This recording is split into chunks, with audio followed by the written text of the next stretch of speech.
Hey folks, it's Pastor Robert Johnson. So excited to bring you another edition of Ignite. Ignite is our weekly kingdom-based learning adventure for the purpose of cultivating and igniting human potential. And here we go with another week. Enjoy tonight's session. Tell other folks about it as it starts. Make sure you tag the folks, start a watch party, and let's get ready to have an amazing learning.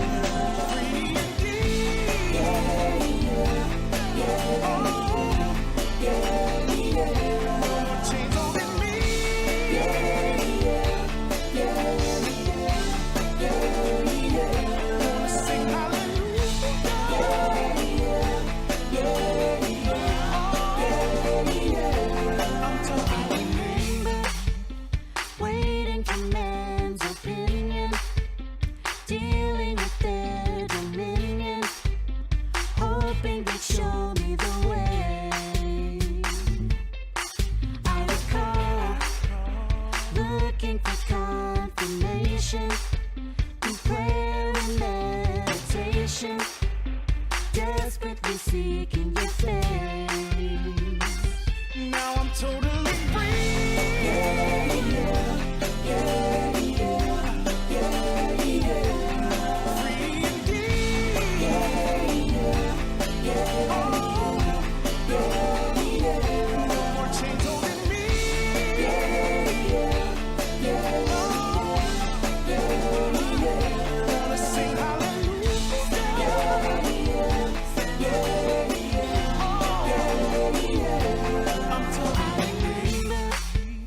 Hearing your voice so familiar, distantly close, I hear calling me by name.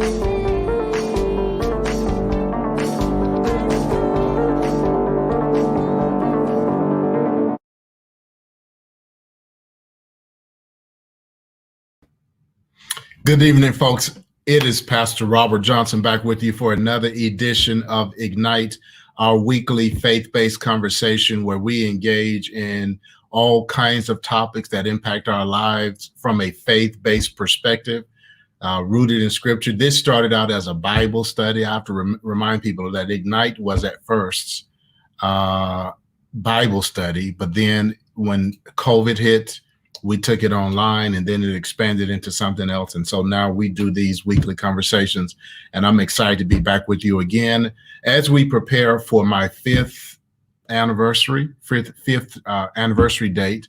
I began my journey as the lead servant of Saint Mark United Methodist Church exactly 5 years ago. August 1st will be exactly 5 years ago. 5 years ago, I began my journey as the lead servant of Saint Mark. And so on this August 1st, we'll celebrate that. We are celebrating that anniversary. And so tonight, as leading up to that, I am doing a conversation, a faith-based conversation. That's where we're going to do some futuring and some truth-telling. In some circles, they would call this, they would label this prophetic conversation. But I dare not use that. I don't want to use that word because that word has been abused in so many ways and totally taken out of the context of what the Bible means by prophetic. And so I want to be in line with, I do want to do what the Hebrew prophets did. And what they did is that they were able to look honestly and deeply into their now, and then discern that if change didn't happen, what the results of the current behavior would be. So they were not fortune tellers. It was nothing. There was nothing magical about what they did. There's something amazing that happens when we're able to look deeply into our situation or into a situation and tell the truth about it, look at it honestly, and then project what might happen if we don't change. And that's what the Hebrew prophets did. And we're going to do a little of that tonight. So part of this conversation is going to be very tough. Part of this conversation is going to be hopefully encouraging and inspiring, and will give us a vision for going forward. So I want to take a moment right now and just invite you to tag some folks, invite some other folks to come on and join us for this conversation. We're going to present 5 truths about the future and our now, about our future and now. 5 truths about our future and our now, the present. And we want to get your feedback. I have my co-host on with me tonight, and they're going to give their feedback and pushback and try to broaden perspective on the insights that I offer up tonight. And then we want to hear from you. In order for us to hear from you, if you're watching this from my profile, I want to ask you to go to the Saint Mark Facebook page, Saint Mark United Methodist Church, Wichita, because there are 1,000 Saint Marks in the country. So if you go to Saint Mark and just type in Saint Mark, you may end up at the Saint Mark United Methodist Church in Atlanta, Georgia, on the campus of Georgia Tech. I was there, just saw that yesterday. Go to Saint Mark United Methodist Church, Wichita, Kansas. Go to the Facebook page so that we can see your comments as they come in. So if you're watching this from my profile, please switch over to the Saint Mark United Methodist Church, Wichita, Kansas Facebook page, or the Saint Mark United Methodist Church YouTube channel. Post your comments, post your hellos, post your greetings, post your questions, post your prayer requests, and we will see those there. If you post on my profile, we probably will not see that, although we'll try to follow as closely as possible. So let me pause now. And let me just ask you before I bring my panel, my co-host on, just again, remind you to tag some folks, invite them to this conversation. The five truths that I believe God wants us to know, that God has shown me about our present and our future. And so we're about to engage in that conversation. So let me bring on my co-host. First of all, Pastor Yolanda Oliver. Hello, Pastor. How are you? I'm well. Am I muted? Please tell me I'm not muted. I'm not muted. Hey, I'm fine. I'm excited for you. This is 5 years. We haven't driven you away. You're not insane. You're still, pushing forth vision. So 5 years. I'm excited. I'm proud of you. I'm just excited to be a part of your team and just looking forward to what the next 5, 10, 15, 20 years might bring us. Hey, thank you. It's good. I'm delighted. I am more delighted to be the lead servant of Saint Mark today than I was 5 years ago. And I was out of my mind excited 5 years ago, but I'm even more excited today. Hello, Gina Beatty, my good friend from Houston. Hello, Star Child Wilkins. Thank you for tuning in. Y'all invite some other folks to come on. This is going to be a conversation that's going to bless you, because it's going to help you to look deeply into where we are now in our lives and where we need to go, how we need to prepare for the future that God has for us. So thank you, Pastor Yolanda. Let's bring on now Kai Green, our other weekly co-host. As he's coming on, you might want to say hi to Sister Terry Rice. Hey, Terry Rice. Hello. Thank you for watching, Terry. Terry, stay logged on. I'm going to push the envelope a little bit. I believe I have some insights from the Lord that I think are going to be helpful for our church as well. Hello, Coach Chester Nichols. Kai Green, what's going on, brother?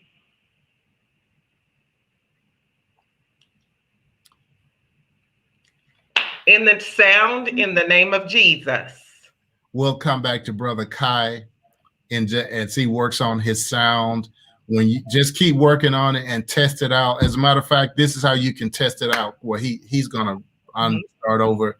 Let's bring on Samaria Powell from Saint Mark, one of our young adults from Saint Mark. Hello, Samaria. Now, she just told you. I'm so sorry. I'm so sorry. It was a replay. Oh, no, I'm not on mute. Okay. At least I wasn't caught like eating a fry or something, so we're all good.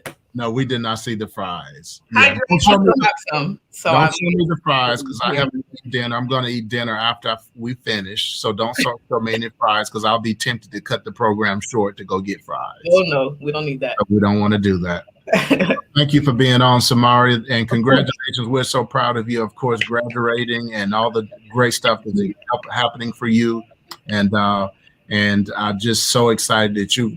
So Samaria, we've been wanting Samaria to be one of our co-hosts as a young adult, and she is ready to go.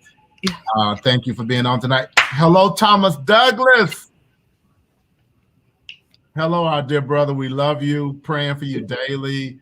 Miss you much, and pray that you are settled where you are and that you are abounding in the goodness of the Lord. Let's bring on Pastor Kyle, our newest co-host. As he's sitting on, your mother is on. Okay. Hello, Mom. Ron Holt is on. Hello, Ron Holt. Thank you for watching. Hello, Pastor Kyle from Journey Church Yeah, hi. in Wichita. Glad to be here. You've been on vacation. I have. I'm well rested. I'm ready to go. Hey, it's good to have you back. Good to have you back. Pastor Kyle, we invited him to be one of our co-hosts. He lives here in Wichita, pastors the Journey Church, Covenant Church in Wichita. And he and I also engaged in some other stuff in terms of advocacy work in the city of Wichita and the state of Kansas with an organization called KIFA, Kansas Interfaith Action, and some other stuff. And we have a growing friendship, and it is a delight to have him on. Thank you for coming back on. I do hope you had a great vacation, and that you're ready to go. Kai, is your sound? You are muted, but if you're, I think I'm working. Yeah, I figured out what it is. So yay! So this is what happened. If Yolanda, tilt your head to your left. Yep, that's the Star of Bethlehem. What actually happened was that the Star of Bethlehem started shining, and Kai's voice worked through, and Kai's voice is here. So that's not one of my 5 insights, but I just wanted to drop that on. Yeah. Everybody's probably thinking what I'm thinking. 5 years. Wow. 5 years. So good evening, folks. We're going to jump into this. I want to make good use of your time. Laughter is the medicine for the soul, and the joy of the Lord is my strength. I will never stop laughing. Sometimes you got to laugh to keep from crying, and sometimes you got to laugh your way through the madness of life and just rejoice in the Lord anyhow. In spite of everything that's going on, cultivate joy and cultivate laughter. Kai Green makes me laugh. That's one of the reasons I love him so much. And it's a joy to be with him, be on with him for another Wednesday night. So let's jump into this. So I want to present I find these to be very challenging times. I am both disheartened but hopeful about the church at large, about our country. And so I've been doing some praying, and what I hope is some discernment in the presence of the Lord about where I think we are, and where we're going, and seeking the Lord's face, just some guidance from the Holy Spirit about that. And I want to share some things that I believe that the Lord has shared with me. Some of them are not new, but I probably have said them before, but they've deepened. So it's kind of like a Jello, you first make it and it's very watery, but you put it in the refrigerator and then it begins to harden. So it's like these things were kind of like watery in my spirit, but they've gelled and they've come together, and I have more confirmation about them now than I did maybe 4 or 5 months ago. And so let me jump in. Number one, and so Pastor Yolanda's going to type these in, and everybody, Norris Henderson, hello, my brother, Linda Sims, all of you all, Coach Nichols, we want to hear from you. So as my co-hosts give feedback and pushback, and that's one of the reasons we want these folks on. Sometimes we can hear from God, but the way where we are spiritually, we can take what God says and it can be twisted because of the brokenness of our own hearts, Pastor Kyle. So God can say something and is meant to be just stabilizing or clarifying, but if I'm angry, it's going to come out of me as anger. Does that make sense, Samaria? God can say something that's meant to be, that's meant to be reassuring and comforting, but if I'm depressed, then it's going to come through me as profound sadness. And so that's the importance of conversation. We're going to talk about community later, is that when we engage in community conversations, faith-based conversations, each one of us enlarges and corrects and kind of clarifies whatever insights God has given us. So here's number one. Number one is the church and our country are in the midst of a profound identity crisis. Okay. And you need to know this. Samaria, as a young adult, Samaria, I'm not, you don't have to tell your age, but if I remember right, I think you're something like 22, 21, 22. 23. 23. So, and I'm going to talk about your generation in just a second. But we are in the midst of a profound identity crisis as a nation and as a church. And let me clarify what I mean. As the church, the way I put it, I said this to Pastor Yolanda. So here's an example. The people who stormed the Capitol on January 6th, Pastor Kyle, and the people who celebrated the homegoing service of Representative John Lewis, many of those people both claim to be followers of Jesus, right? Now, I'm not talking about people's personal lives. We all have issues of imperfection, immaturity that we're working through personally, and God is working through. I'm not talking about your people not being perfect. What I'm talking about is how we view the world, how we view people, that there's a radically different view of people and the world in the church. And there's a perspective in the church, in the global church, where it's like it's okay to hate. It's okay to reject anybody who's not like you. It's okay to be constantly angry. It's okay to use whatever means you have at your disposal to vent that anger. It's okay to defend your community at all costs, no matter what it costs anybody else. That's one, and those people clearly think that they have the permission, Kai, from Jesus to be that way. Like, they're not, like, these people aren't just like out there acting that way they believe that they are following Jesus. Then you have other people who talk about self-sacrifice, who talk about generosity, who talk about largeness of spirit in terms of welcoming the stranger. And the question is, how can both perspectives be, not in terms of their personal lives, but in terms of their collective understanding of what it means to be the church? Those are radically different. And then the same thing with our country right now. Like, I don't know that there's an agreed upon understanding of what it means to be an American right now.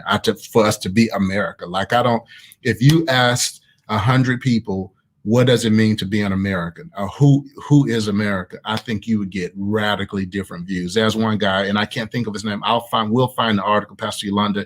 It's in the Atlantic magazine. I think it was last month's issue, where he talked about the four Americas, and he talked about there are four segments of Americans, and that they are radically different, and that's where we are as a country, that we don't have a core identity anymore, and that each one of those four groups identify themselves in totally different ways, and they understand what it means to be American in totally different ways. So we're in a profound identity crisis. We can talk about that, and you all can give me your feedback, what you see on that. But here's where I'm going with that, Pastor Kyle. For me, I'm 55. If you're 40 and older, probably your sense of identity is set enough that you can weather the storm of an identity crisis in the church. But for people who are Samaria's age, particularly those who have no connection to the church, there is not any clarity or any succinct sense of identity of what the church is or who the church is. So I say that if that doesn't change in 25 years, you could easily, if not sooner, Kai Green may tell us it is happening already. In 25 years, you could be sitting in a restaurant in America and somebody could make mention of the church, and Samaria's generation, that generation would literally say, "What's that? Oh, are those still around?" Like, people still do that? because there is the core identity that I grew up with, Pastor Kai and Kyle, Pastor Yolanda, that I grew up with.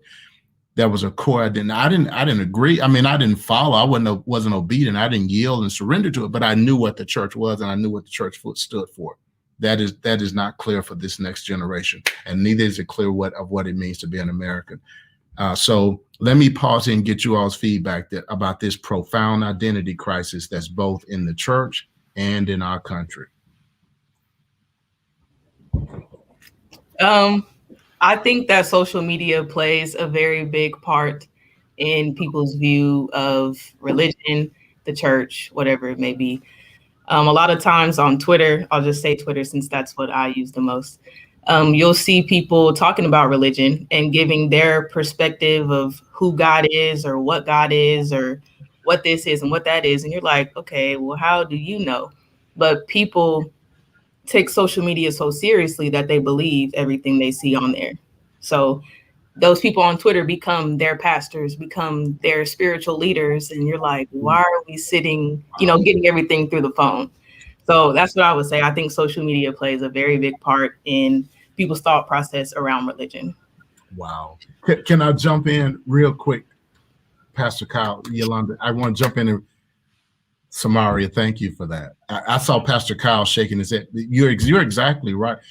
And in an identity crisis, when you don't know, I once heard someone say, when you don't know anything, you will listen to anything or you will imagine everything.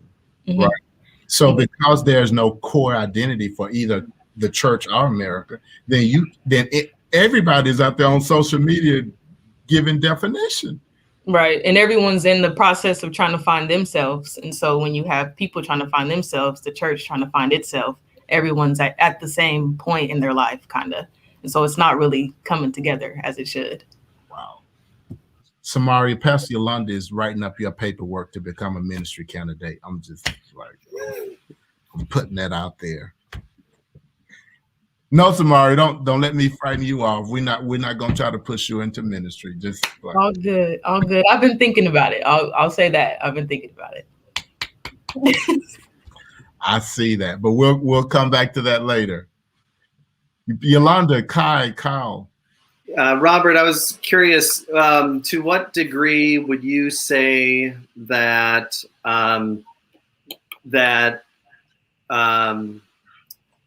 that America is as divided or more divided than it's ever been? Like, to what degree would you say that's the case in terms of what you've seen and what you know historically?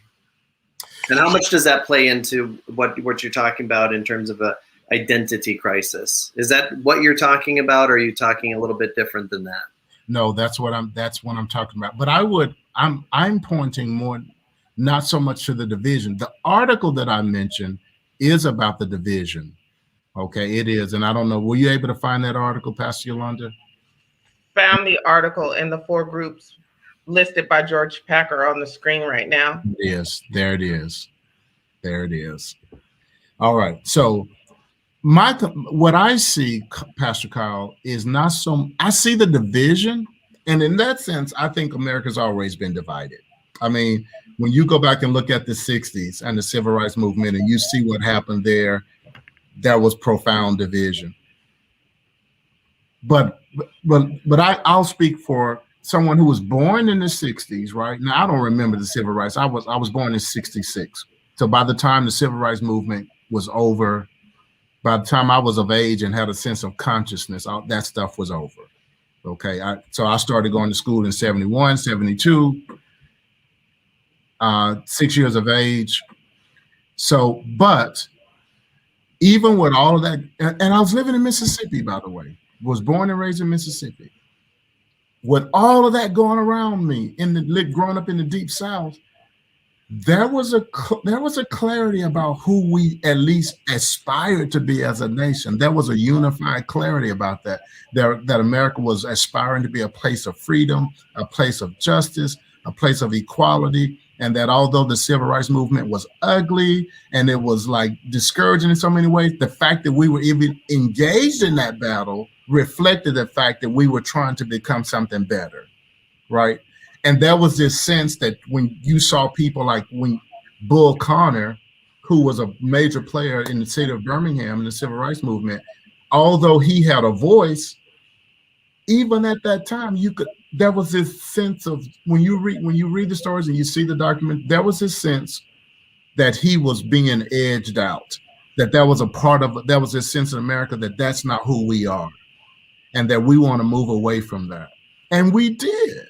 Like, we went through that and we moved. And then in the 70s and 80s, there was this sense of let's get past the race issue. Let's be true to this calling of being a beacon light of freedom. And now there's always hypocrisy there. There's always hypocrisy in that claim of being a nation that's a beacon light of freedom and justice in the world. But that was still our identity. I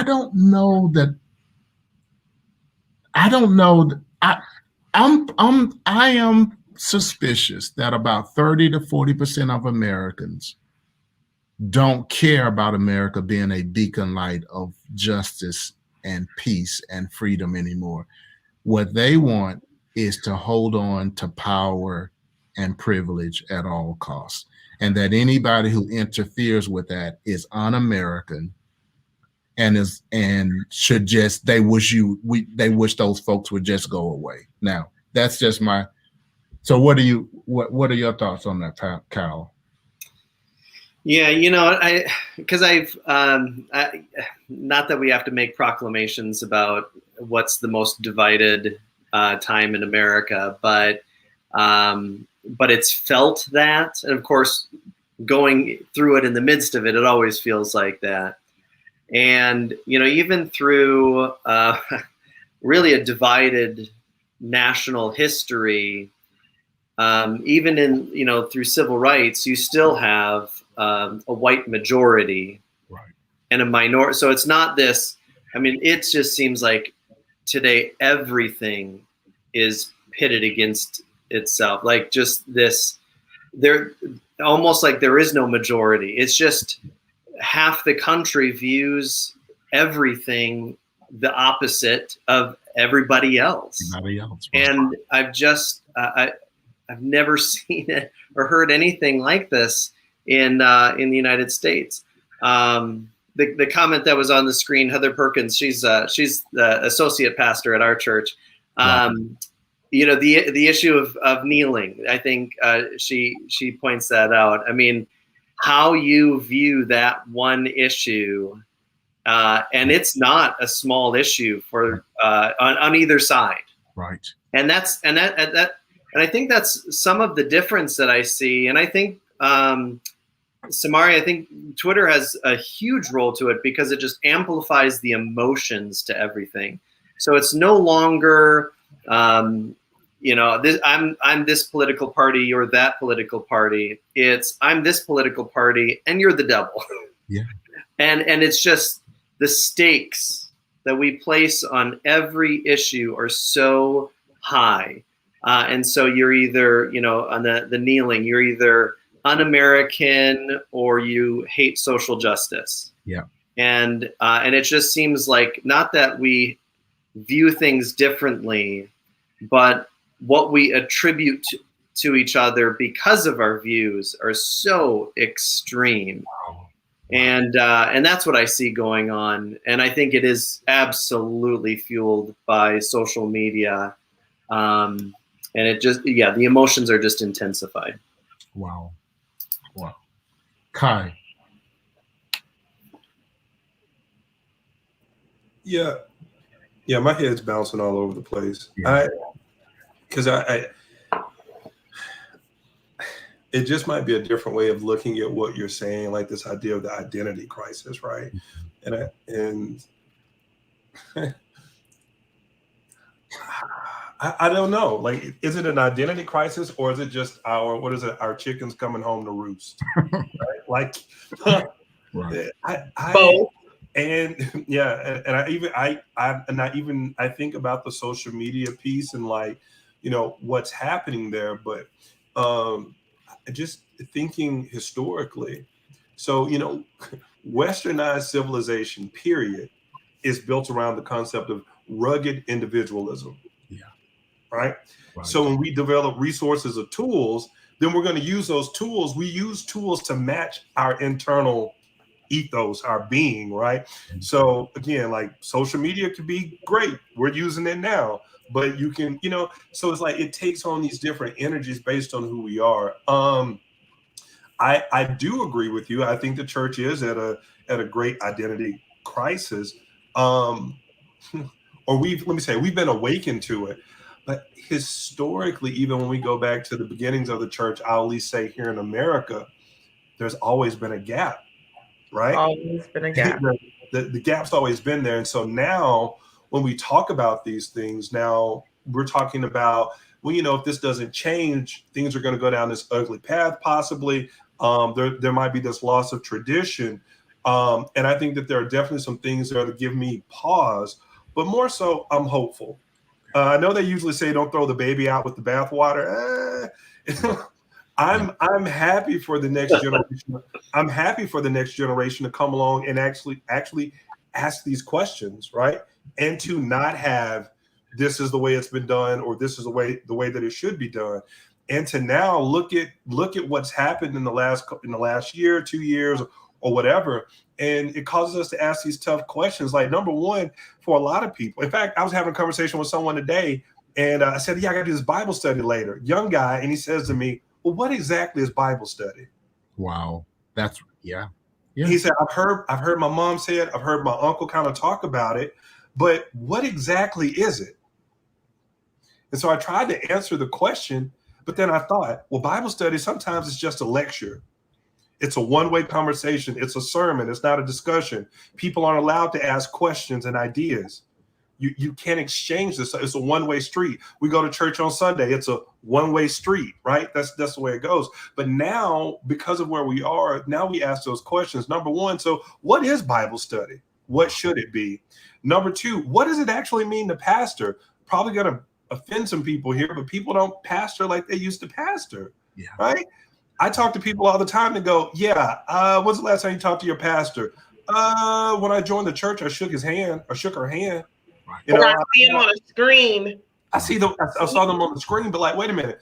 But your pastor really doesn't know your name, doesn't know kind of the quarter of the year you're born in, doesn't know if you have kids, doesn't know your life. Now, that's not to beat up on pastors at all. But when we really talk about pastoring, that is a close bond that we have with people. And sometimes our ministries grow so big, we can't do that anymore. And yes, we have staff and people around us to help us do it. But I would even ask the question, at what point is my church big enough? Yeah. How many people does God really want me to reach? Am I supposed to have the mega church? What is church supposed to look like on Sunday? Are we supposed to be doing sermons or just hymns? So now we get to ask all of these questions. And now I think with this openness, people will explore it. Here's the tough part. That rugged individualism, though, we struggle for what is true and for what is right. And we have a hard time putting our guns down, right? We want to fight to the last bullet. So that's the part in all of this that scares me, is that nobody's willing to back down, when as the people of God, we should be the first ones to sacrifice for others. Wow. Yeah. Great feedback, Pastor Yolanda. Great stuff. I want to give some feedback to Kai. So what I hear you saying, Kai, is that we don't, whether it's an identity crisis or just the chickens coming home to roost, or just the unleashing of the fullness of who we've always been. Either way, there's a line of hope in it, because then maybe we can release the next generations from the burden of trying to carry forward something that we ourselves has lost meaning even for us, and that they get to ask the questions afresh, which that's what you want the next generation not coming into the church assuming things, but asking the same questions that were asked from the very beginning, that questions that lead to vital faith. And watch this. Reformations, yes. Reformations happen when people ask questions. Wow. Yes, Kyle. Yes. And so now check this out. Put that up for us.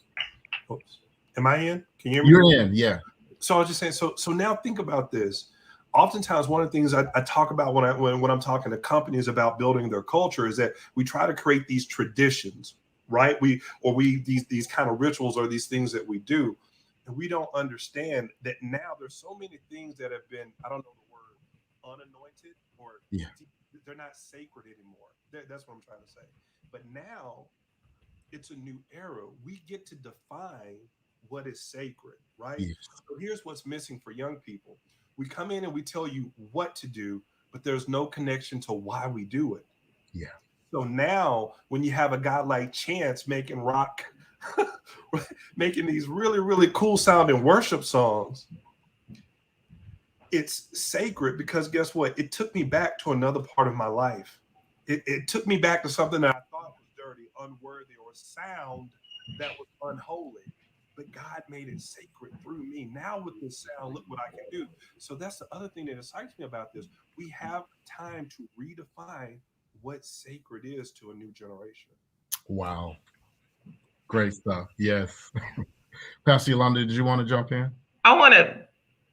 It's already 7:35, but so I want to make sure that we pick up on some of the comments that have been posted please. already, because you said you wanted to make this a two-way conversation. So Sister Quine says people are having a hard time believing in Jesus because they can't see him. People believe in what they can see, and we are moving more away from our faith and just basically what's in front of us. The history of Jesus has been so jumbled up with lies. What people need to realize is God is all around us. Wow. Thomas Douglas says we've lost the sense of community in both the church and America and have moved toward a destructive sense of individualism. Think what you want, believe what you want without a standard of comparison. That's right. No canon. Pastor Kyle and I from our seminary stuff with the canon, the way of measuring the integrity of faith. Keep going, Pastor Yolanda. Sister Linda Sims, there's definitely a change in America and the church. The good thing about the church is that it was established by God and he's given us the roadmap to success. And she goes on to say that God is doing a new thing. I like kind of what you said, that we're releasing young people. I don't necessarily think that we're releasing them. I think that they have basically kicked doors down and they have reclaimed their own freedom because the status quo just doesn't work for them anymore. I think unlike us, we had to buy an Encyclopedia Britannica or go to the library and use the Dewey Decimal System to research what it is that we want. And they have it at the palm of their hand. They can fact check you while you're preaching. And a lot of times they do that. So I think that we have a responsibility as the previous generation, not just to be authentic, but also to be accountable for the ways that we've been delivering the information that has been outside of the way that it was intended to be delivered from the very inception.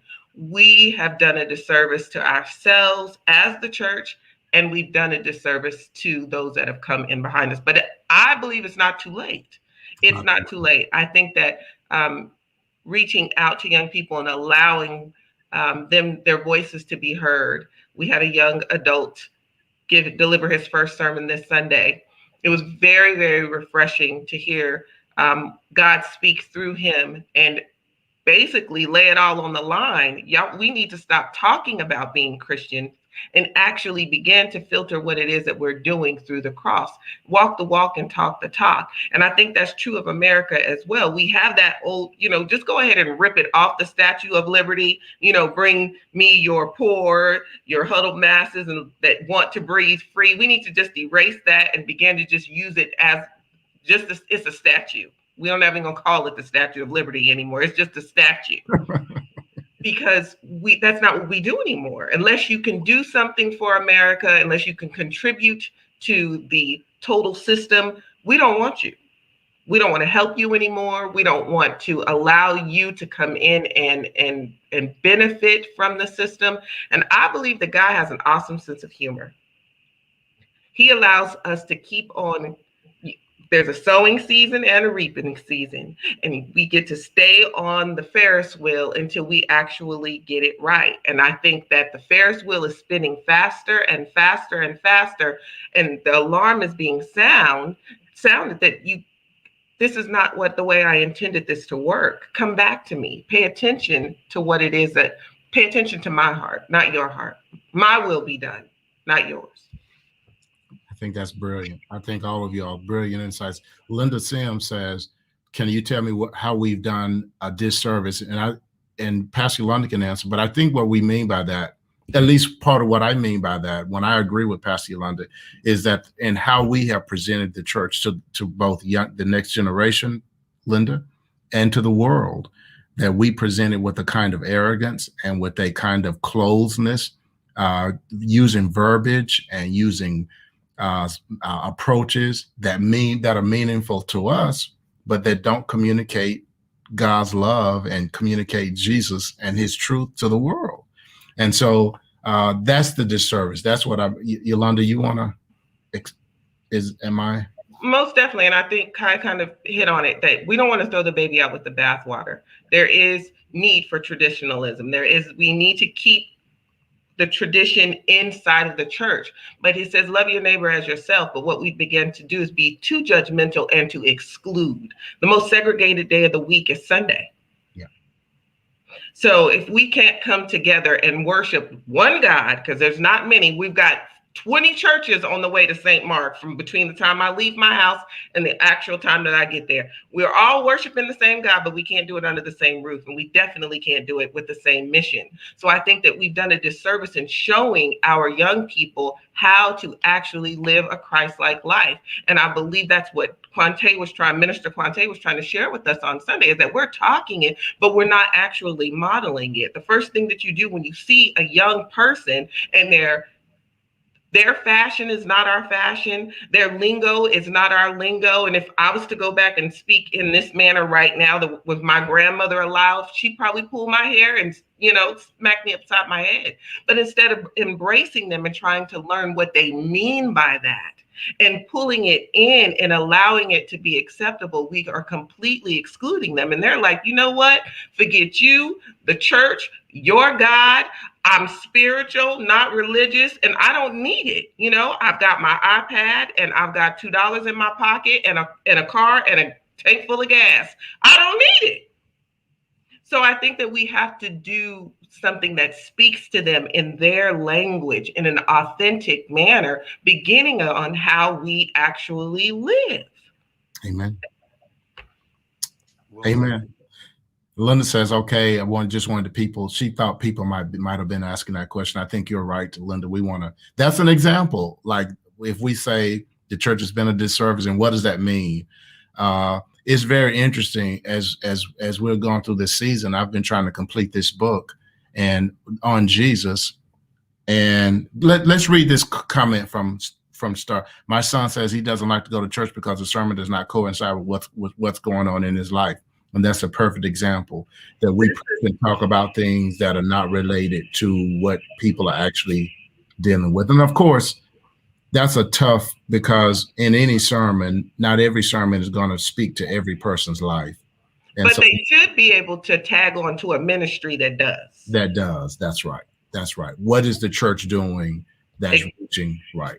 And so typically, if you go in most churches, and this is a harsh here right here. If you go in most churches, what we're doing is very appealing to people who already belong to the church. It does not have appeal to people who have no faith. It does not appeal to people who are struggling with faith. It does not appeal to people who have been broken by faith, by people of faith. I mean, and you go across, but it appeals to people who have, it's kind of a status quo, the church privileged people. So we can talk about the people in society, in American society, who are privileged and don't want to give up their privilege. Well, hey, you could say that they're imitating the church folks, because church folks don't want to give up our privilege and power either. We want everything to be about us and for us and in service to us. And we don't want to take anything away from that to service people who are excluded from the life of the church. I think, and I'll go to my second thing. I think, Pastor Yolanda, when I first started ministry, Pastor Kyle, 25 years ago, in terms of the ordination process and pastoring church, I saw my mission as getting people to connect to the divine and getting them to experience the divine, getting them to experience God and the blessings of. Can I tell you that now I totally believe this, and it's going to be very visible in the book, Pastor Yolanda. I totally believe that my mission in this season is calling people to be human. Like I almost want to say, we know how to act like Jesus in the appropriate times, at least the Jesus we think we know. What we don't know how to do is how to value people, especially people who are different from us. Even though that's what Jesus was all about. That was the one thing that he did more, is that he valued people who other people had excluded, people that others refused to see their humanity. So when I look at Saint Mark, when I look at my fellowship in the Great Plains Conference, when I look at the church at large, the problem I see is that we have lost the sense of what it means to be human.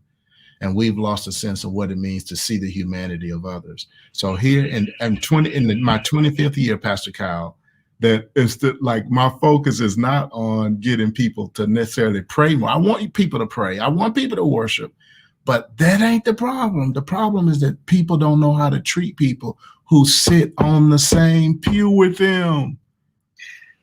Well, We're and more that's segregated than ever. yeah, and that's a lot of what we're talking about is the January 6th stuff and how we interact in social media. We dehumanize and we belittle, and it's just the worst of humanity, and we've lost a sense of how to connect and care for one another. Yeah. Dehumanize. Wow. Exactly. Wow. Pastor Robert, that is the most brilliant thing I've ever heard you say. And I know I joke a lot, but I'm not joking. Man, thank you. Be friggin' human. Yeah. And Say that. This is I mean that is across the board. As someone, I've worked with predominantly white churches, predominantly black churches, and I've kind of it is so hurtful sometimes when I go back to a predominantly black setting, and some of the things I have to confront because of the way that we're talking about people with different sexual lifestyles. Yeah. Yes. It is heartbreaking. It's heartbreaking. And I work with Heartbreaking. another church because they're trying to work on something around race. Yeah. And to sit in between those two, the ugliness of the two, Right. is heartbreaking. It's heartbreaking. And Kai, can you give us some volume? Something happened with your sound, Kai. It was. Go ahead. Can you hear me now? No? We can hear you. It's Okay, just. I'll just stop for now. I'll figure it out. Please make a note of what you were saying, Kai. That was you were on a good track there, and we don't want to miss that. But folks are wanting to hear you. They're saying Kai is hard to hear, and they don't want to miss what you're saying. Just FYI. Okay. So then, while we're waiting on Kai, I'll go to number 2, Pastor Yolanda. So number 2 is given our context, Samaria. Given our context, this is what I believe that God is. And what's interesting, Pastor Kyle, when I came into the year, so I try to hear this, God, what are you saying to your people? And then share that. I don't know. Sometimes I get it wrong. Sometimes I get it right. But I don't care because I'm not trying to prove anything. I'm just trying to say, God, how do we need to be thinking? And how do we need to change for this moment? And coming into the year, Pastor Yolanda reminds me of that. Whenever I start acting in fear, she reminds me that I thought you said that this was the year of courage, right? Samaria, do not imitate Pastor Yolanda. Do not don't listen to that. Just cover it. Don't.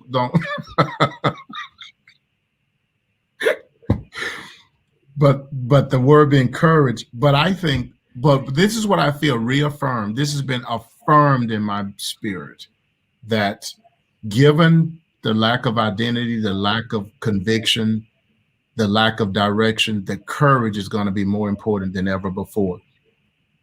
But here's the twist for me. So Samari, growing up, I always thought that if somebody had a great vision, if they had a new idea, if they had a new way of seeing things, man, it takes courage to like present a new idea. Like, so when I think of courage, I thought of people like Einstein, who decided to see physics in a different way. I think of Jackie Robinson, who decided to break the color barrier and play baseball with all that. So it was people who were doing something new and different.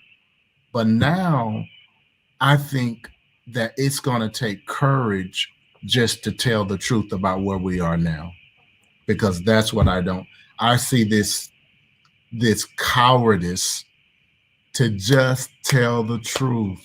Just so I don't know if you all watched any of the hearings on yesterday on what happened on January 6th. I didn't watch much of it. I watched the clips on the news, and there was one guy, he's an African-American guy, and he was talking about the racism that he encountered, what people were saying to him on that day. And then he talked about he just wanted his country to hold these people accountable. And he says, what are we afraid of? The truth. He says, like, we can't just tell the truth. And Samari, that's what it feels like in our country and in the world right now, is that people are afraid to tell the truth. So for those, before they can be afraid to tell the truth, they first have to know the truth. They got to be willing to see the truth and embrace the truth. I think more people know the truth than probably let on. I think what's happening with Congress and the Senate, where people know the truth, but they absolutely refuse to speak it and to address it, is almost an epidemic in our country right now. And we've been giving people, so their behavior is kind of giving permission for everybody to do it. We've been doing it in the church for a long time.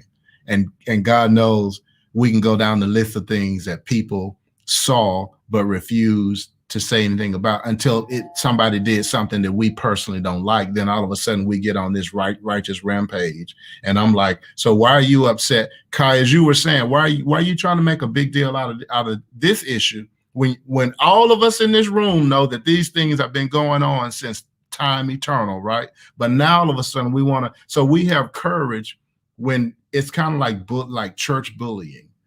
When we find something, we know everybody will jump on the bandwagon, and we can attack somebody, we can make somebody the enemy, then people got hurt. But when it comes to just simply telling the truth, no matter what other people think, no matter what anybody says, not taking a poll, not sticking your finger in the wind and trying to see which way the wind is blowing, but this is the truth. And I speak this truth, those people, the people who do that are the people who will lead us into the next 50 years. Robert, particularly when we're speaking truth to our own tribe, right? I mean, it's easy to speak truth when everybody agrees with me because I've got my isolated world. But when in the political world, when Republicans speak out about Republicans and Democrats speak out about Democrats and the issues on both sides, that's particularly because that's when we're stepping on toes and we fear that we're going to be on the outs. And we've seen that when people have spoken out against their own party or their own theological tribe, they've gotten burned. Yes. Amen. Samara, you want to, Yolanda, Kai, are you back? Oh, yeah, I think so. Yes, you're back. Yes. I was laughing at myself. What he just said, I immediately thought Mark 6:4. Jesus said to them, a prophet is not without honor except in his own town, among his relatives and his own home, right? And I think that I've long thought that about that scripture, but I get tickled because I think a lot of us, preachers go, well, they didn't give me no amens when I was preaching at home. So I'm going to go over to the next city. But maybe what Jesus was saying was like a hit dog will holler, right? So when you at home dropping that truth, that's kind of that effect. That's a great point.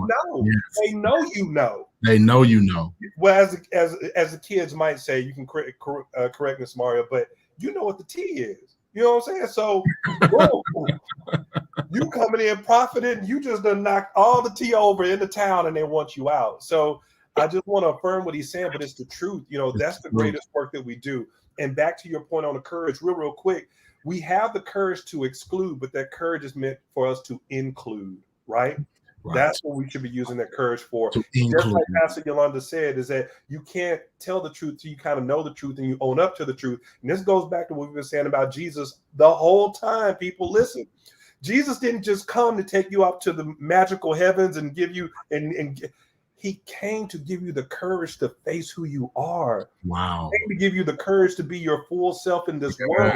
If you think heaven is the only thing that is meant for you, you are missing out on such a beautiful experience, because what Jesus really says is that I want you to have a full life from the time you meet me in the spirit to the time you meet me face to face. The quality of your life should be here up, not here down, right? Wow. Kai, you know what I think about when so here's a moment that I think might be helpful for all of us. You all remember the story, and Pastor Yolanda, you can find it's the story where Jesus is hanging out with the disciples, and I think he's also there with some scribes and Pharisees. They're like hanging out doing dinner in a room, chilling. There's probably some Grover Washington Jr. playing in the background. Maybe Marvin Gaye might be playing in the background, whatever, you know, who knows? Maybe Lil Wayne might have been playing in the background. We didn't know who Grover was. Let's go.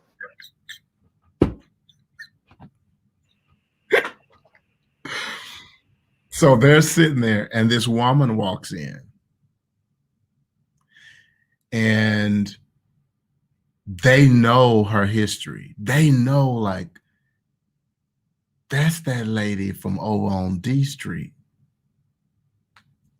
And she comes in with a jar of oil and bows down at Jesus. So then there's these movements going on, Pastor Kyle, that could make you very like you're sitting in the room with these guys. You've been talking all this holy language, all this spirituality, this faith stuff. And this woman that all of us know comes from over D Street comes in, and she acts like she knows you very well. And she starts bowing down at your feet. Man, like, can you imagine that? She bows down at his feet and starts washing his feet with her hair. So to me, like, the courage to be in that moment that Jesus could have, what most people would have done is reject her, because like I don't want them to think that I know you like in any kind of way, that I don't want them to think that we hang out and that we would, to save our ego and to save our pride, we would reject the woman. But courage, especially if there's Marvin Gaye on the radio, especially if Marvin Gaye is playing in the background, especially if Lil Baby is playing in the background. We would not. But watch this. But Jesus doesn't reject her. He has the courage to love her no matter what anybody thinks. And Kai, that's what you said. That's so beautiful. Courage is the reason God gives us courage is not to exclude. He gives us courage to include people, to welcome the stranger. I just think that's so important. So I want to say, Samari, I want to say, particularly any young adults watching, I want to say to every husband, every wife, every leader, courage, and courage that's measured by inclusivity, not exclusivity, not excluding people, not rejecting people, not bullying people, but the courage to love people, even if it puts you at risk, puts your love, puts your reputation, puts your party status, of party affiliation, puts your job even at risk. The willingness to love the untouchables in our churches and in our communities and in our world. Any other feedback on that? Linda Sam says Jesus was secure in his purpose and didn't care what they thought about him. Yeah, profound security, because that's a I mean, same thing happens when he runs into a colony of lepers and they yell out, Jesus, help us. And, there are all kinds of dynamics going on. You're not supposed to talk to Samaritans. There was one guy who was in the group who was a Samaritan. He was the only one who came back to say thanks. I'm not supposed to talk to Samaria? To Samaritans. See, this is what we're talking about when we were talking about the disservice. Pastor Kyle, this is what we were talking about, the disservice in the church right there. It just happened. No, Linda Sims, it just happened. No, you're not gonna be out here prophet lying on my friend. No. Maybe it wasn't the southern accent. I thought he said Samaria. Now you know dang well. So now she's gonna blame it on the southern accent, Kai. So now she's talking about my accent. So I'm not as secure as Jesus was. I'm losing my courage right now. I'm like about to log off because Pastor Yolanda is making fun of my southern accent. But yes. No, not Samaritans, Samaritans, the Samaritans. Okay. But over and over again. I mean, of course, the most courageous moment, of course, is when Jesus goes to the cross, right? And, the implication based on conversations that happen in between is that he could have said no, he could have rejected it, he could have called angels to his aid, but that he submits to that. And not just the pain of it. The pain is enough in and of itself, but also the ego stuff. Like all this stuff you've been saying, and this is how you're going out. Like all this stuff you've been saying about you and your Father. If you've seen me, you've seen the Father. And he ain't coming to help you in this. All the ego stuff that was probably that I'm sure he was tempted with, but he had the courage to walk that out. And I just want to say that if we're going to live in, we can talk about the problems, but the way forward is to act courageously. And you just got to do it. You just got to pay attention to the moments. They're going to happen before this night is over. They're going to happen all day tomorrow in these little moments, when you will have the opportunity to act courageously. And I just want to encourage us to pay attention to those moments and begin to practice the discipline of courage. And courage is so much harder than we think it is. And Kai, you are right. Not just the courage, the courage of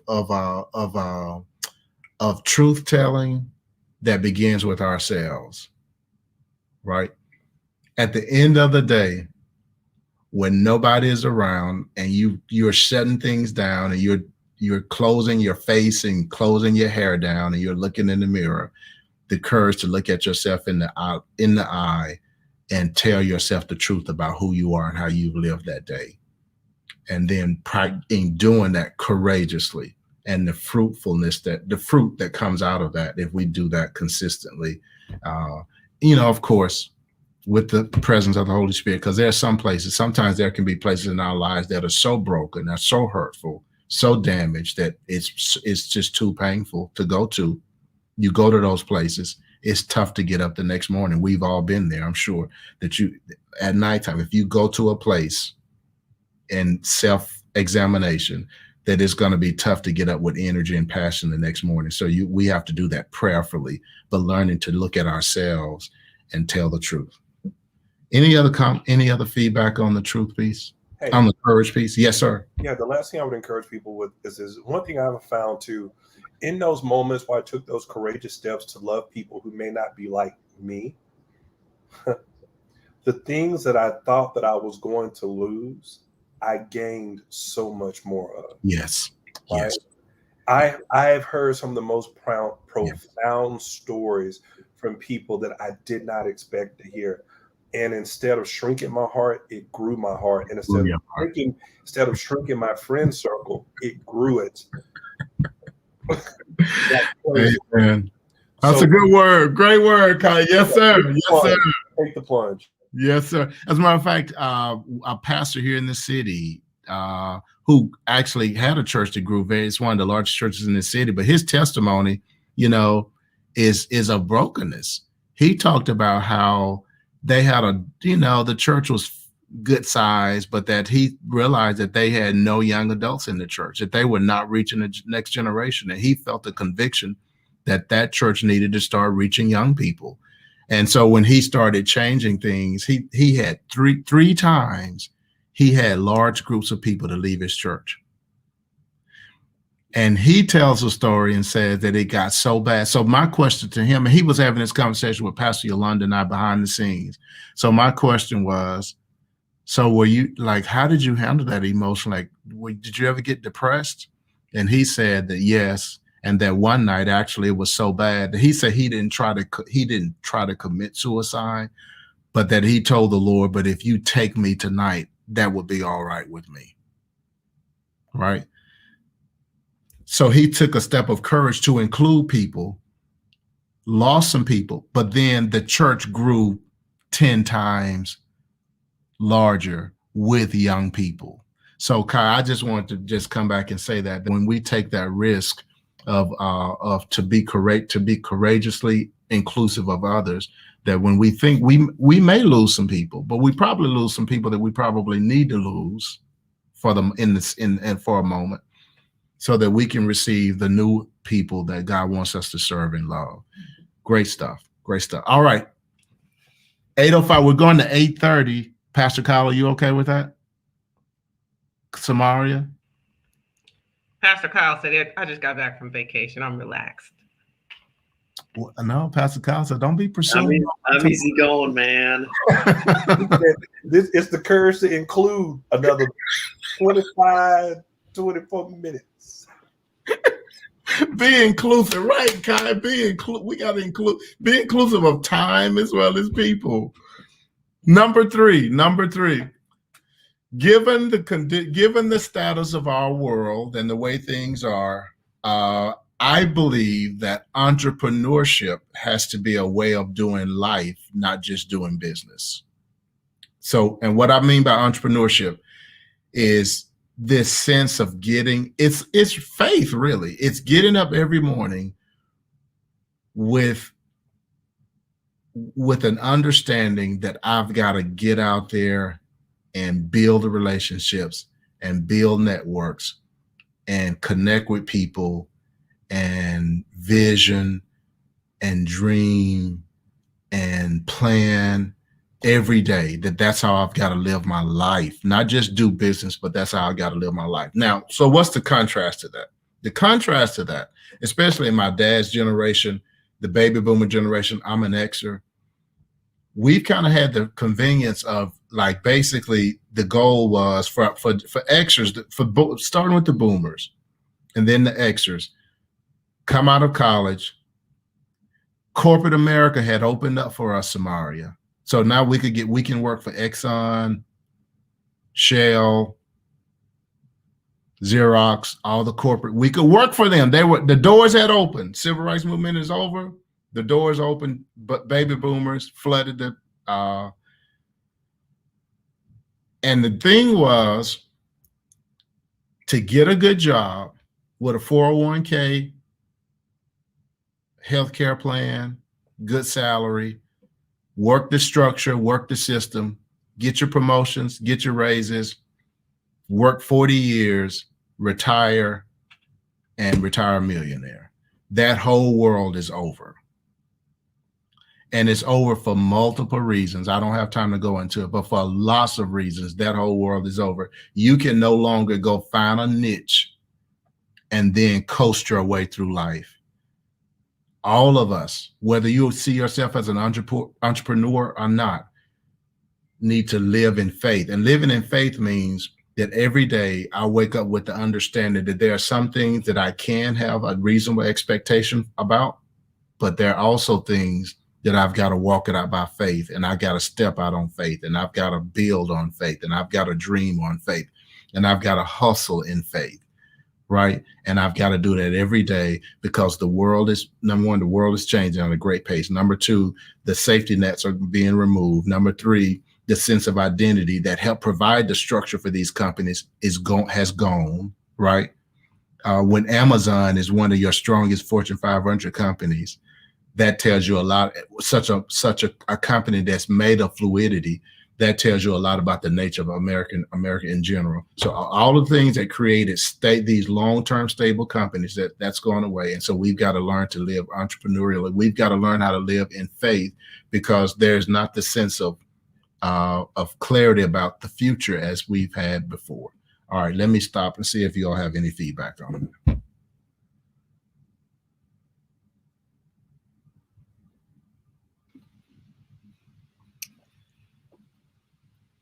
When I saw this, I was thinking, I think it's interesting because you're taking a broader approach to just life and work.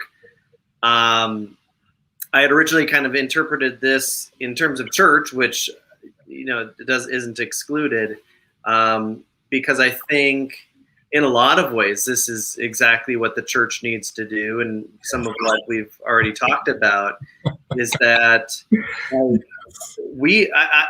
in terms of my experience of the church, the church does not necessarily encourage imagination and creativity and thinking outside the box, because we know what works. We need to do these things. This is what church is supposed to look like. And it includes, it's Sunday morning, it's my type of music, it's a 25, 30-minute sermon, 45-minute, whatever. And it looks like this. Yeah. And I think especially just over the last year of the pandemic, I think more and more churches are having to think more like an entrepreneur, Right. And think outside the box. What is church going to look like moving forward? That's it. As a matter of fact, Heather Perkins used the word here that it missed me, but it could have wrapped up. I could have said the same thing had I grasped this word, creativity. That's part of what living entrepreneurially means, is to live creatively. Mm-hmm. And Kyle is right. That's how we're supposed to be living anyway. We're supposed to be co-creators with God. We're supposed to get up and enjoy the blessings of now, enjoy the blessings of what we know, but not rest on them. So, of course, Kai, it takes me to that story. One of my favorite stories in the Bible is when the people of God the Israelites are at Mount Horeb, Mount Sinai, and they've been there, and God has provided free bread, free water, free protection. If they looked up at the right time, they knew God was on the mountain because there was smoke up there, and Moses was like, it was like, and then God says, let's go. And they're like, we're not leaving this. Like, this is the holy mountain. This is the holy place. God did I'm not, and then we can put all kind of religious language around that, right? Like, I'm not going to leave the thing that God, like what God blessed me with. I'm going to stay faithful to what God blessed me with. And God says, you have dwelt long enough at this mountain. Break camp and go forward. And so I think that message, I think about that. I think we ought to think about that message every day. You've dwelt long enough. So as long as God allows, so I tell people, if God allows you to like enjoy the blessings of a moment, of a space, of a place for a season, enjoy every moment. But don't think that you can lock God into that place, because God is going to eventually push you out of that comfort zone. So, Pastor, my God, yes, man. And that pushing is so uncomfortable. That pushing is so uncomfortable, so uncomfortable. So we entered this, Kai. We got to say, when I got to Saint Mark, speaking of the 5-year anniversary, I started talking about futuring. Like things we needed to be doing as we look toward the future. And, and I don't blame anybody for resistance. Who doesn't resist change? As I've heard preachers say, the only people who don't like change are wet babies. Okay. Wet babies want to be changed. Everybody else, we don't like change. Okay. So we kind of like, well, I'll think about it. Do we need to change our music? Well, let's think about it, but let's just kind of keep doing what we're doing. Like Kai said, we know we got our map for the service. Let's just work that for this week, and we'll think about the future next week. Don't you change that service. Don't change the service. Don't change any. But then God says you've dwelt long enough at this mountain. COVID happens and everything has changed. So now all of a sudden, all the things that we thought were treasured traditions no longer matter. At least they didn't for a year and a half, and as of right. So then what do? And I think people think that things are going to go back, but it's kind of like rubber. When you stretch it to a certain point, that it never returns to proportions that it was before. And so, it will take a lot of courage to move forward with folks resisting that change. Yes, yes. I just wish someone would have told me to invest in Zoom. I know, right? It's not too late. It's not too late, because there's a whole different platform available now. And we're already at number 4, Pastor Yolanda, because number 4 is virtuality. This whole virtual thing is here but here's what there are some young adults out there right now. I'm telling you, you need to get on whatever the business part of the news, whatever newspaper you read, Wall Street Journal, go start researching it. There's some folks Samaria's age right now who are who are building on the Zoom concept and are going to come with something that's going to be unbelievable. And so it's already been done. It's just a matter of time before we see it, because this is not going away. It has changed. It's going to change how we do relationships. I mean, if we think that people who used to have to leave work and then come to the church building and sit in the church building for 2 hours for a meeting but now they've been able to leave work, go straight home, pick up dinner and participate in the meeting while they eat their food. And if we think that they're going to go back to that, I just think that we're not facing reality. I think things have radically changed. And so instead of fighting that change, I think we have to live courageously and creatively.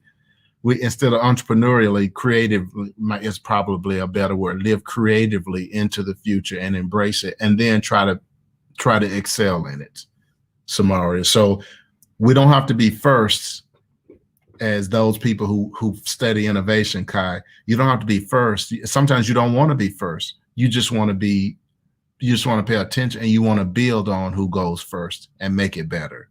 But I think this is here to stay. Any feedback on that from you guys? Yeah. No. Yeah, I'd like to hear from you, Kai, especially because of your work in technology. Yeah, look, I co-sign that.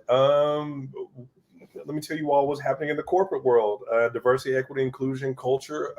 A lot of people are opting not to come back to the office. Remote work is a huge thing. When you talk about people that are younger, as you said earlier, Robert, there's definitely I don't like this, so I'm out. Type of mentality that people have, because they figure I will get another job. So people are having a hard time filling positions and all this kind of stuff. And the reason being is that it's definitely happening. Silver lining, though. Well, one more wrench and then a silver lining. Other thing to consider is, we made this point earlier about how, there might be a pastor that can speak into your life, or someone that's kind of matching the season of life you're in. When we talk about this virtuality, people got to think about this in an entrepreneurial spirit. Well, what happens when a household, the father really likes this minister because he's really good with men, and the mom likes this minister across the country, and then the kids love the youth program from a church in Canada. Right. So now I can mix and match these ministries together to figure out the type of teaching and instruction that my family needs. Right. So now I go back to this idea all the time. Like, I really believe the structure of the church starts in the household. Right. Is that the parents in the household should be the leaders and the teachers. They should have a mentor, someone that's feeding them. But your learning regimen doesn't have to be your living regimen. I believe that in the stories that I'm hearing, people I'm talking to, even though they're leaving some of their jobs, they're simplifying their life so they can have more time with family and home. People are seeing the importance of that. But here's the thing, people still want to connect. So just because I do my learning in this broad digital world, it does not cut me off from wanting to do my living locally. Right? So if you can be, and here's my word, I think if we return to an early era pastor that really makes life connections, that Yes. you can build that core unit that wants to do life with you and learn not just with you, but beyond you, right? But your ego is going to have to be in check. Your understanding of what pastoring means is going to have to be in check. And you're going to have to be entrepreneurial and understanding how can we change up the services around here to fit what it is people are looking for? Because guess what? People may not need you for instruction, but they might need you for counsel. Wow. So that means that two ways then that we can project that the church will change. Number one is that there will the folks out there who hear God creatively and are able to create ministries of excellence that are probably going to be more targeted, Kai, so that you, instead of somebody saying, I'm building a mega church, this person will say, I'm going to really do very well with ministering to young adults between the age of 18 and 25 who are single. But we're going to that they would create those ministries that will be global, that will have global excellence. And then the other side is that the pastors on the local level who are able to lose their ego and think creatively will learn how to basically import these ministries of excellence into their virtual platforms and give their people access to them. So a church may not it won't be about how many people you fill a building with. It'll be about, are you connecting with the opportunities globally and importing those opportunities virtually for your people, but then still creating a local experience that's hands-on and tangible and touchable. Right. But the same question is, what is the local experience? I don't think that's a sermon. I don't think that's a sermon-centric church anymore. Oh, I don't either. I don't. Right. I don't either. I don't either. What it is, I don't know, but I don't think it's that. Yeah. As a matter of fact, you almost can say that. What's the church? The Life Church. Life Church. That he was 25 years ahead of the curve. Yeah. Really. You're actually speaking about that platform. That's right. That's what we're talking about. The only difference, I think, is that there's just going to be more variety. So people, Kai nailed this is a tough thing for pastors to hear. That is not your leadership is not going to be about how you can preach this amazing sermon every week and draw the crowds, because your people will be able to go on the internet and find people who can preach way better. Who can speak directly into to their lives, right? And so you can either partner with those people and say, we're all in the kingdom, let's work together, let's do this together. You bless. Are there ways that you can bless the people I serve, and are there ways that I can bless the people you serve, and let's do that interchangeably? That kind of mindset. Or you can just kind of sit on your corner and keep waiting that we go back to 1975 when everybody was trying to get into the new phenomenon of the mega church. And that ain't, as Pastor London said, that ain't going to happen. Not going to happen. I see Danielle, this is a great question by Danielle. Yeah, Danielle asked, if not sermon-centric church, then what would anchor a church? I feel like my answer for this is fairly generic. I think life. and here's what I mean by that. Community. What's that? Community. Yeah. Sharing those experiences with one another. Right. So let's say it's not sermon-centric. Okay. Well, today, though, we are meeting in our community to go out and love on the homeless. That's what we're doing. That's our Sunday activity together. Whatever interactions happen. Whatever prayers go up, happen. These are these micro interactions that people have. That's the life part, right? That's the story that they get to exchange, or the testimony they get to hear from somebody. We call people to experiences by which the Holy Spirit can then work and his name be lifted up. But we're not there to glorify ourselves, right? So it's like it's nurturing and cultivating experiences that may not be sermon based. It might just be prayer. It might just be worship. But every Sunday, I'm a big proponent of every Sunday being different. Whatever cadence you do it, I don't know, but I'm crazy. So there's that. Amen. As a matter of fact, my final piece at 824 is what remains is community and relationships. That never changes. The importance of building relationships and building community. People who do that well, who do that courageously, who do that creatively, will do well over the next century. They're just going to do well building relationships, so that if we're not sermon centric, we're life centric. Because if you look at Jesus and how Jesus did ministry, right, and what the church did with that Pastor Kyle, is so everybody, all preachers, we like to focus on the Sermon on the Mount, because that's the one place in the Gospels where it looks like Jesus like stood in a place and preached, right? But he did that at the beginning of his ministry, and he didn't do it anymore. He never did that again. And the rest of the time, he's moving, building relationships, building community, and doing life. He's moving, building relationships, building community, and doing life. That's what he's doing. May I point out, though, that Paul preached so long, somebody fell asleep. So Ain't nobody got time for that these days. That's true. That's it. Don't get me off on Paul, because I think Paul did a lot of things that were quite different from what Jesus did, you know.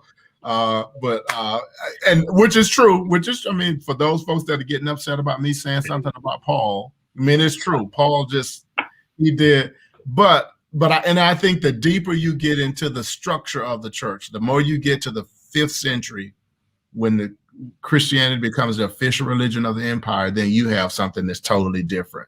Then you have titles and offices, and you have councils and creeds and dogma, and you have an institution now that people have a vested financial and status interest in, and it radically changes what Christianity means. Part of what I'm doing with the book, and that by the way, I don't know if I've announced the title publicly, the book, but it's Jesus Unchained. And what I'm trying to do in the book is present Jesus without the trappings of church, without the trappings of our traditions and all the things that have got. Why is Kai laughing at me? All the comments, Danielle. I'm getting some shade thrown on me. I have seen some people falling asleep. I will say that. Yes, I get that. They have sugar diabetes. They have diabetes, Kyle. It's not you. They will fall asleep on TD Jakes. It's not you. It's not you. But I've got this conversation has been so refreshing, because the challenge, as I've been writing, I've got every day I fight this battle. Who cares? What difference does it make? But I think it does make. It may not make a difference for my generation and older, but it'll matter for the next generation who's asking the original questions without the traditions, Samari, without all the trappings of church, with the religious language and all our religious terms, justification and all this stuff. They're just going to ask simple questions like, what did this do? What was this dude about? What did he talk about? What did he care about? And then what do you mean that he was God, that he represented? That's basic. And so we're doing that. And we're very excited about it. This conversation has been very helpful. And I hope it's been a blessing to you all. Danielle says, following the model of Jesus, Jesus had a strong theological leadership, and people built community around that strong leadership. Yes. Got his strong sense of his relationship with God. I mean, I love when Jesus he says, if you know that I do what I hear my Father say, essentially is what Jesus says over and over again. I only do what I hear my Father. So this sense of divine connection that he, and how he lived that out, and the primary way that he, according to Jesus, what he thought he was doing to manifest that relationship was his radical inclusiveness of outsiders. That's when Jesus thought he was nailing it. And then you get to the scripture where he has a conversation with the scribe who says, what's the greatest commandment? And Jesus says, to love God and to love your neighbor as you love yourself. So that radical inclusivity, building community, building relationships, and building that's kind of what those things never change. Those things never change. All right. Any final comments from you all, and then we will shut it down. Pastor, that's a question. That's just a question. Jesus Unchained, Robert? Yes. The title is supposed to unsettle people, right? I'm trying to be creative and entrepreneurial, Pastor Kyle. This is my attempt at that. Is that I didn't want to have a book title that everybody goes, okay, yeah, like God is good, like okay, like we're not. I don't Unleashed. Unleashed, yeah, we could have done that, but I wanted. There's a bit of a shock jock in me, so I wanted to use shock. And so part of what the book does is talk about, can Jesus be chained, and if so, how is he chained? So then you get into that. Well, I don't want to tell the secrets of the book, but you should. This is promotion. It talks about the ways that Jesus is not having an impact in the world, not because of who he is, but because of how he is represented in the world by people who say we follow him. So that's that concept. So he's chained in the sense that in churches, Jesus is chained in churches, not because of who Jesus really is, but because of how churches talk about him, represent him, and live for him. And so in that sense that Jesus gets chained, and then how we have to unchain Jesus and unleash him so that he can impact the world in the way that God intended for him to impact the world. So we're really excited about it. Right at the close, about to finish it. Hopefully it'll be out in February 2022, and we'll see what happens. We're not trying to. Well, that's it. Okay. Well, we can always write a foreword for it. It's going to be called I Wish I Had 3 Pentecostals. 5. It's 5 anyway. 5 anyway. Heather Perkins, thank you so much for joining us. Thank you for letting Pastor Kyle come on with us, and thank you for participating in the conversation. Danielle, greetings all the way from you're there in Texas doing an amazing job. Thank you for tuning in. And Samara, you have any final comments before we close? As always, thank you for having me. I enjoy being on here with you all and sharing my thoughts and hearing yours. I do want to say it is my dad's birthday and he is watching. So I just wanted to say happy birthday. Happy birthday, Mark. Happy birthday. Yes, happy birthday, Mark, my dear brother. Thank you for all how you've impacted your daughter's life and loved her in a way that you've loved her into a beautiful young adulthood, and she is an amazing young woman. So happy birthday. Make sure I hope you are celebrating bountifully. He's probably at work. He's here. Okay, good. Good. Right, Headed to the cupcakes after this. So cupcakes for Mark. And then I just want to invite people out this Sunday, 10 a.m. We will be celebrating our lead servant, the Robert Glenn Johnson, for his 5th year of enduring the people of Saint Mark and casting vision and continuously, pressing and being creative. So even if you do have something to do, cancel it, come out to 1525 North Lorraine in person. We're really wanting people to remain safely separated, but we would like to see people in the sanctuary with your mask on, because that COVID thing is amping up. So we really need to get vaccinated if you can. I know I'm going all over the place, but get your vaccinations. Be informed about vaccinations. Don't let people deter you from being safe and living. Amen. But we really want people to come out and celebrate with us on this Sunday. It is the anniversary of his actual 5th year of being with us here. We'll be in the house. Pastor DeAndre Morris is coming back to share a word from Texas. He was with us a couple of weeks ago, so we're really excited about hearing from him. We just want to love on Pastor Johnson and just show him how appreciative we are of always pushing the mark taking us to the next level, being creatively courageous, and just accepting us for what we are, but still allowing us to step outside of the box. So, Kai, I hope to see you online on Sunday at 10 a.m., shouting him out, reminding him about his whole, all the things in his life that you know about that we don't. Pastor Kyle, I don't know what time your service is. Maybe you can join us either later on and watch the service, but please come out and join us. Yeah. Hey, thank you, Pastor London. Thank you, Saint Mark. It's an honor and privilege to serve these wonderful people who have done such an amazing work for the Lord. We just celebrated our 111th year church anniversary. So for 111 years, there's been a people gathered called Saint Mark, and the work continues. And I'm delighted that I get to be this lead servant in this season, and hopefully for more years to come. As I hand it off to the next generation, y'all need me around to guide, to tithe, because y'all know I'll be in my. Don't run me up. Y'all better keep me around so I can tithe to help the young adult salary. But it's a delight to serve you all. Y'all have a blessed night, and we look forward to seeing you next Wednesday for the next session of Ignite. God bless.